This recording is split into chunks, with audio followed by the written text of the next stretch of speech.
नहमदुहु व नुसल्ली व नुसल्लिमु अला रसूलिल करीम। अस्सलामु अलैकुम व रहमतुल्लाहि व बरकातुहू। राय इस्लाम में तमाम दोस्तन की खुशामदीद। प्यारा दोस्तों, अज बेहतरीन मालूमात खणी तव्हांजी खिदमत में हाज़िर थियो आहियां। यकीनन अव्हांखे पसंदि ईंदी सो ही आहे त अॼु तरावी नमाज़ जे मुतालिक़ 5 अहम मालूमाती सुवाल ऐं उन्हनि जा जवाबात अव्हांजी खिदमत में अर्ज़ु कंदुसि। पर उन खां अॻु में अव्हां सां गुज़ारिश आहे त जेकॾहिं अव्हां असांजो चैनल सब्सक्राइब नाहे कयो त असांजे चैनल खे सब्सक्राइब कयो ऐं गॾोगॾु घंटी जे निशान ते क्लिक कयो ताजो असांजी हर अचण वारी नई मालूमात तव्हां ताईं आसानी सां पहुची सघे। त प्यारा दोस्तो, जेके तरावी जे मुतालिक़ 5 अहम मालूमाती सुवाल आहिनि उन्हनि जा जवाबात तव्हांजी खिदमत में अर्ज़ु कयां थो। पहिरीं नंबर ते सुवाल हीअ आहे त बाक़ाइदा तरावी नमाज़ जी जमायत जो आगाज़ कॾहिं खां थियो ऐं बाक़ाइदा तरावी नमाज़ जी जमात जी शुरूआत कॾहिं खां थी। त इन जो जवाबु आहे त बाक़ाइदा तरावी नमाज़ जी जमात जो आगाज़ हज़रत सैयदना उमर फ़ारूक जे दौर ख़िलाफ़त में थियो।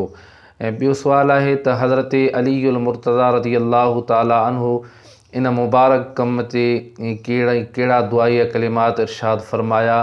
त प्यारा दोस्तो, इन जो जवाबु आहे त हज़रत सैयदना अली मुर्तज़ा रज़ी अल्लाह ताला अन्हु जिन इन मुबारक कम ते हज़रत सैयदना फ़ारूक आज़म जे मुतालिक़ दुआ कलिमात जेके इरशाद फ़रमाया सो ही आहिनि।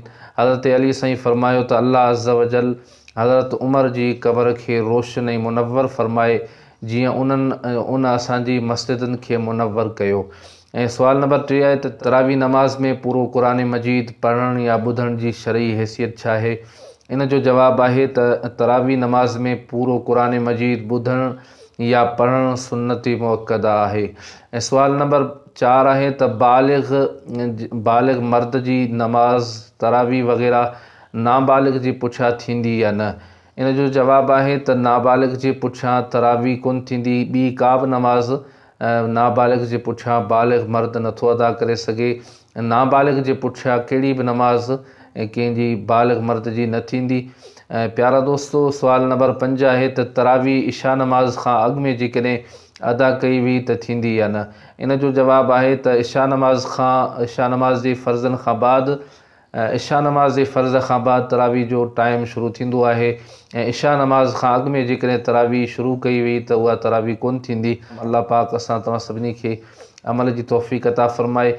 ही हुई तरावी जे मुतालिक़ 5 अहम मालूमाती सुवाल ऐं उनजी कुझु मालूमात जेका मूं अव्हांजी खिदमत में अर्ज़ु कई। वरी नई मालूमात में अव्हांजी खिदमत में हाज़िर थींदुसि। तेसीं ताईं इजाज़त ॾींदा। अल्लाह हाफ़िज़।